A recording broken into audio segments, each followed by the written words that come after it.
Hello, everyone, and welcome to another episode of the Wise Decision Maker Show, where we help you make the wisest and most profitable decisions. What I'd like to talk about today is the new COVID strains.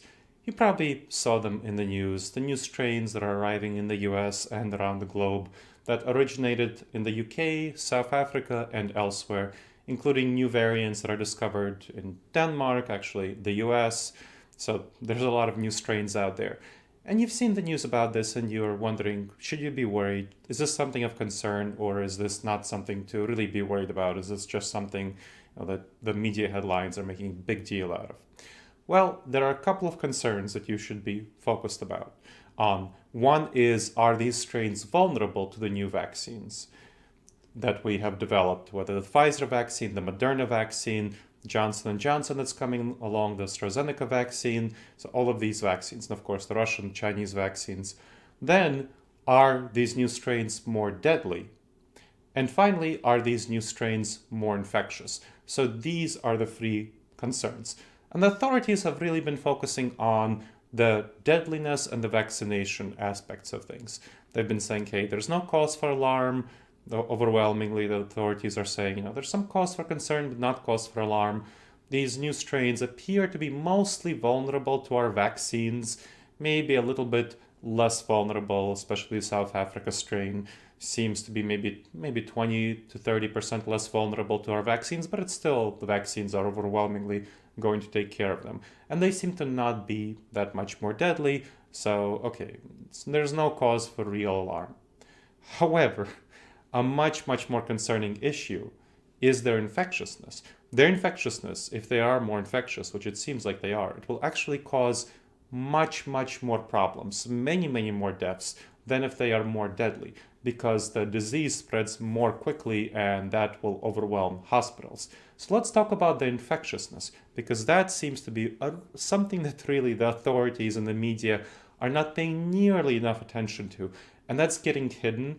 Just like in the early stages of the pandemic, the huge potential for explosion of COVID due to its really high infectiousness wasn't getting nearly enough attention, despite warnings by myself and other future-proofing and risk management experts who were talking about this February, March, and this wasn't getting attention. This is a big problem. We sleepwalked into the pandemic, and I'm really worried we're sleepwalking into a huge surge, with folks not paying nearly enough attention to the potential of these new strains for huge infectiousness. So let's talk about the infectiousness. What is the problem there? Well, we know the UK strain is anywhere from 56 to 70% more infectious. That's what the research shows, and that's what a huge spike in the UK bears out. We have a huge spike in cases there. Each individual, therefore, infects 56 to 70% more people. That's what the higher infectiousness means. South Africa's strain means about the same thing. It's apparently even more infectious, although we don't know the numbers. It was initially found in October. That was in South Africa, and it caused over 80% of new COVID cases by the end of December, and of course, new COVID deaths as well. So that is pretty quick takeover. That's about 2-month period.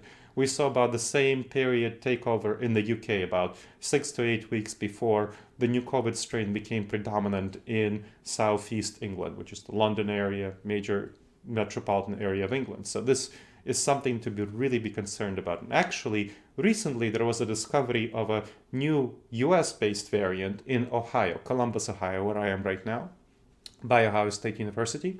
And what they discovered was that it was a variant that had some similarities, some similar mutations to the UK variant, and it was quite a bit more infectious than the previous COVID variant, and it took over in the Columbus, Ohio area, which is a metropolitan area of about 1 million people, within 3 weeks. So pretty quick takeover. And of course, if it's more infectious, it causes more cases and therefore more deaths. So this is something that we have to realize.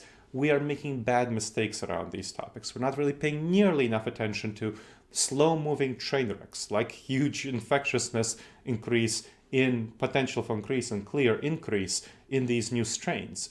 I mean, if you look at the UK in December, so we have numbers for December, looking from early December to late December, we saw cases double in the UK and in South Africa alike. Cases doubling.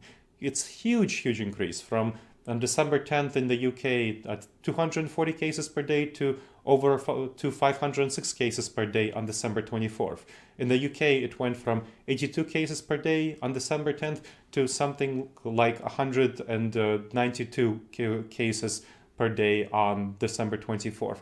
That's a huge increase in cases. And there's a strong potential for that same thing happening in the US and around the world. Anywhere these new strains are becoming predominant, and we see them happening already in Denmark, Ireland, and Brazil and other areas. But we tend to ignore these slow-moving train wrecks, even though we can clearly see the implications of these strains and the trends lines from them, the mathematical statistical trend lines from them, because of dangerous judgment errors called cognitive biases.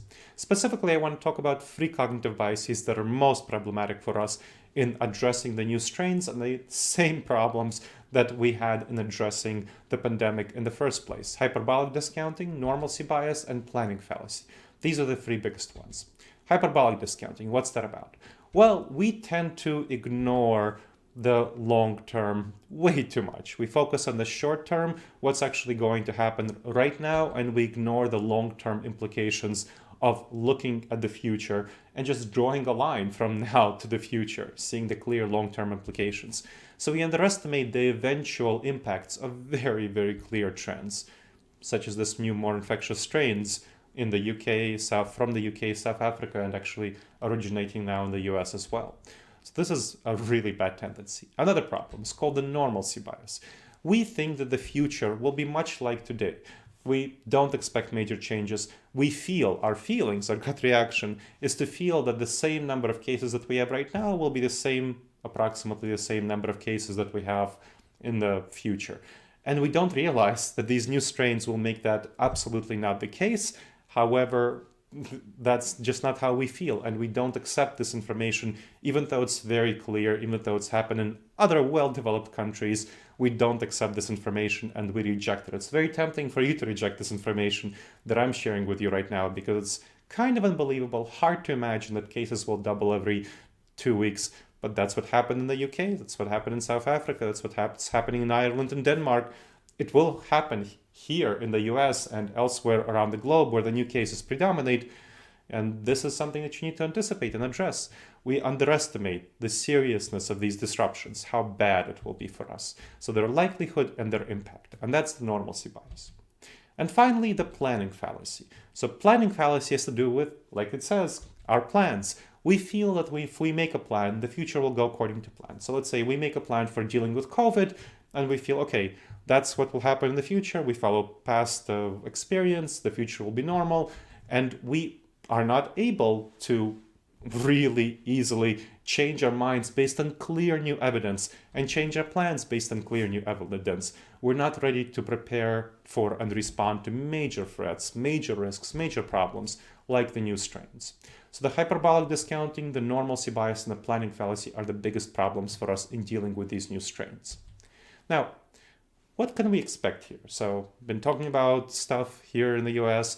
So, sudden Columbus, Ohio took over in 3 weeks. What can we expect in the rest of the United States? Well, once they become predominant, just like in the UK and the South Africa, we can expect that with the same policies. Now, nothing changed in the UK and South Africa. They didn't have any major policy changes. They just got the new strains. And so and there was no major weather changes, just these new strains, nothing changed. So if we don't do anything, then the number of cases will double, just like it did in the UK and South Africa, every 2 weeks. That's what happened there. That's what will happen here. So 2 to 3 months after the strains were discovered, so around 6 to 8 weeks in the southeast of England, around two-ish months in South Africa, that's what happened. Major case surge, including doubling, more than doubling actually, in South Africa every 2 weeks. So we can expect the same thing in areas where the new strains take over if we don't do anything.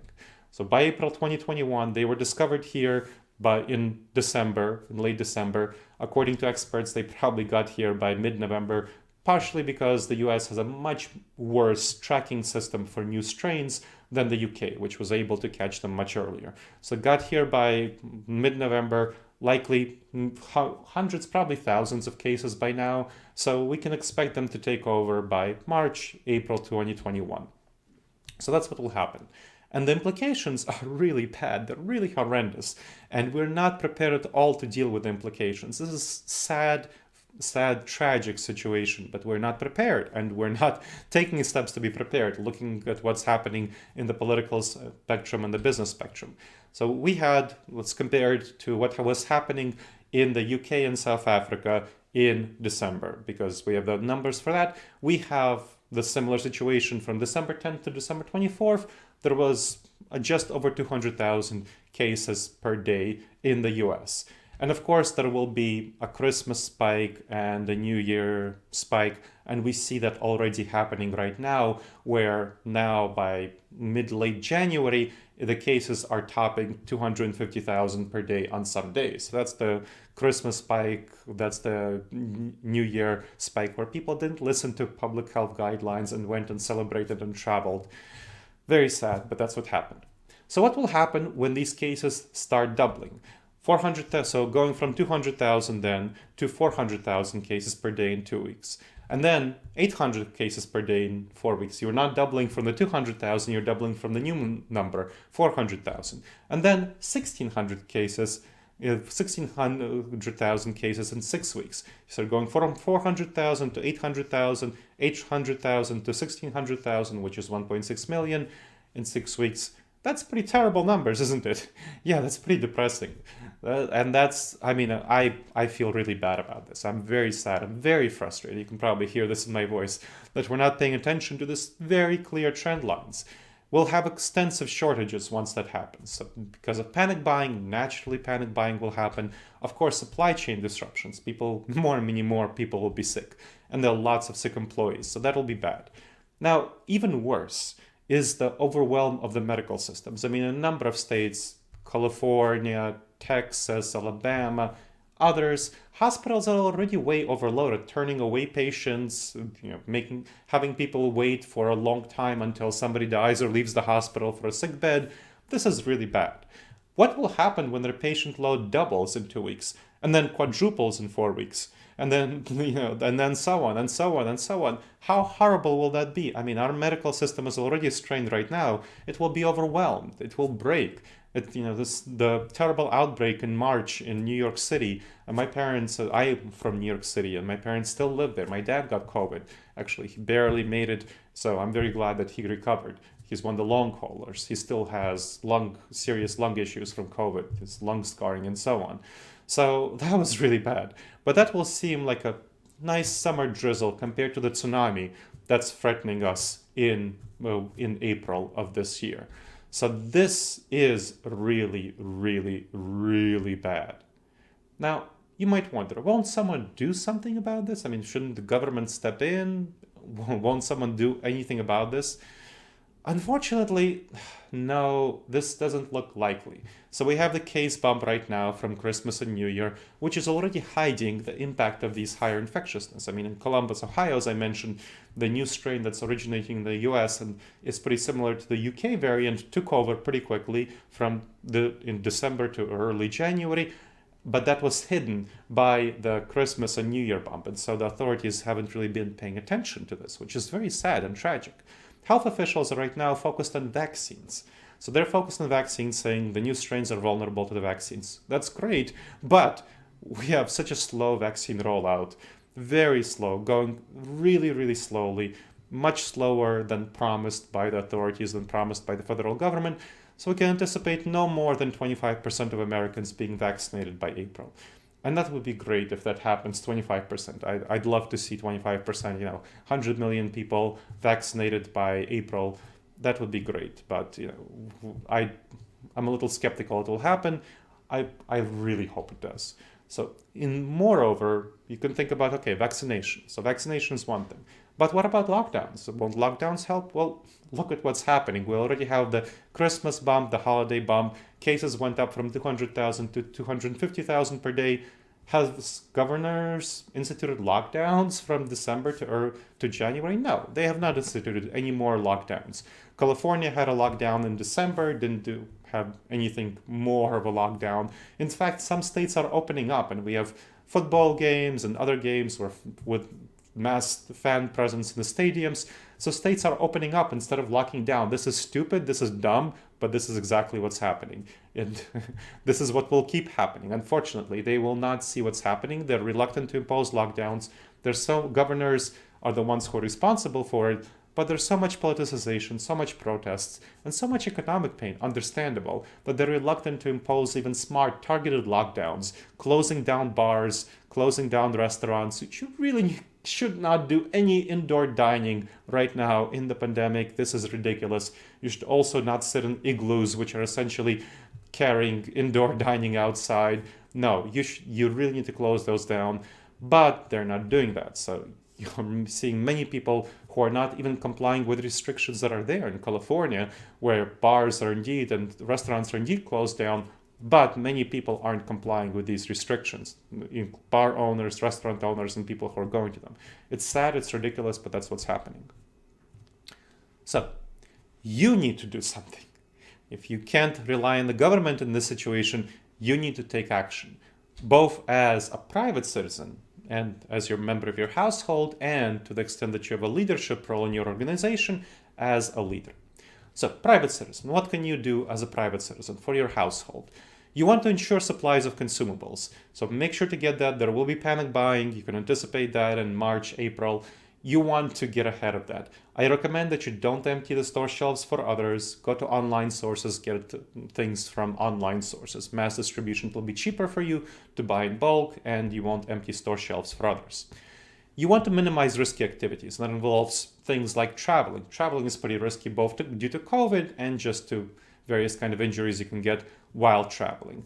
Various winter activities like skiing aren't a good idea right now. You don't want to go to hospital while hospitals are overloaded and you might catch COVID.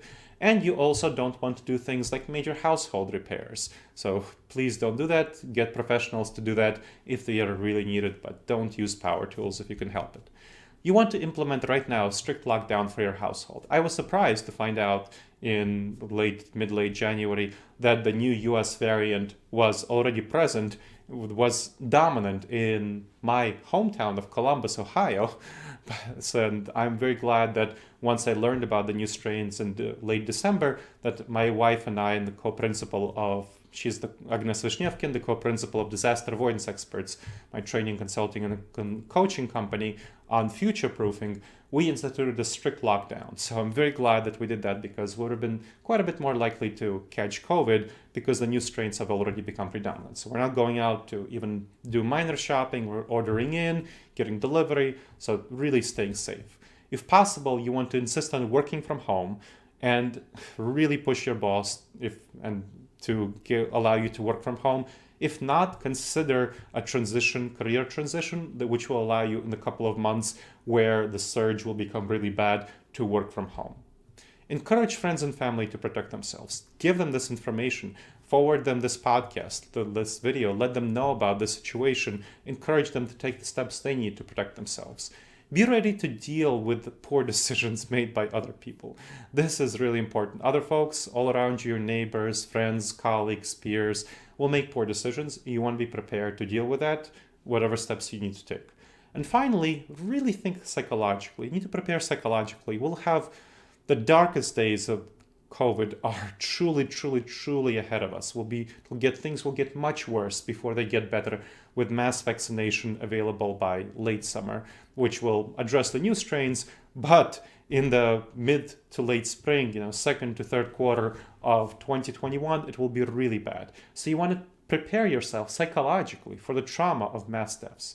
Really prepare yourself. Prepare yourself psychologically. It will get bad. You want to be ready.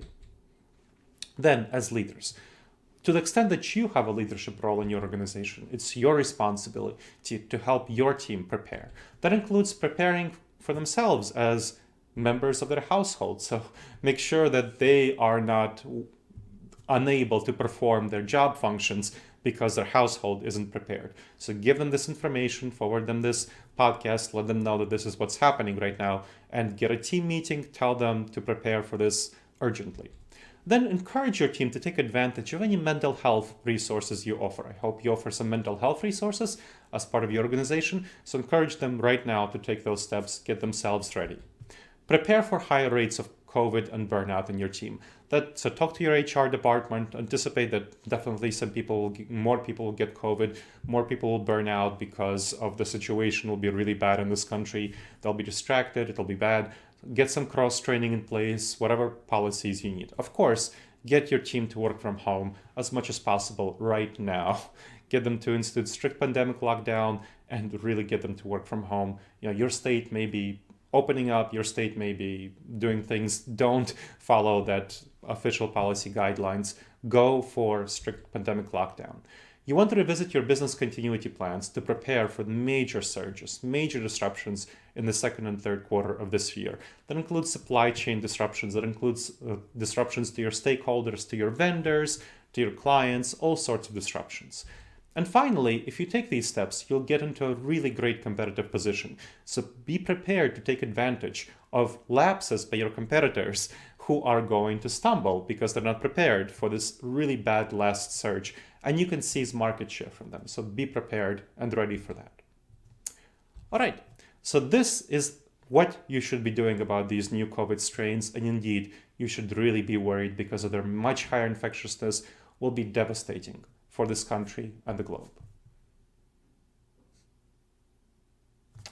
All right, well, I hope you've benefited, if not enjoyed, this pretty depressing episode of the Wise Decision Maker Show, but the goal is to help you make the wisest decisions, even in a situation that is as bad as this one, where you have to choose the least of all evils. So please choose the least of all evils and make some wise decisions about these new strains. There's a blog with much more information about this in the show notes. Please check out the blog. Please click like on the show if you've liked it. And please leave your comments and reviews. We'd love to hear from you. Your comments and your reviews are incredibly useful for us in order to improve the content and encourage other folks to listen to this. Talking about other folks, you want to let them know about these new strains. So make sure to forward them this podcast, this video, whichever you're watching it on or listening to it. We have both a videocast version and a podcast version, so an audio and a video version. So you can check those out. There's going to be in the show notes, the video version will have the podcast, the audiocast. The audiocast will have the videocast version. Check those out and follow us on whatever channel you're listening to this, you're watching this. YouTube, iTunes, Spreaker, whatever. Now, there's going to be much more information about this topic in my book called Resilience, Adapt and Plan for the New Abnormal of the COVID-19 Coronavirus Pandemic. And there's going to be a link to it in the show notes. So this book is at disasteravoidanceexperts.com/adapt. So if you want to know how to be ready for the last stage and for the post-COVID recovery, get the book. And in general, if you want to improve your ability to make the wisest and most profitable decisions, check out my other book linked in the show notes, Never Go With Your Gut, How Pioneering Leaders Make the Wisest Decisions and Avoid Business Disasters, at disasteravoidanceexperts.com/nevergut.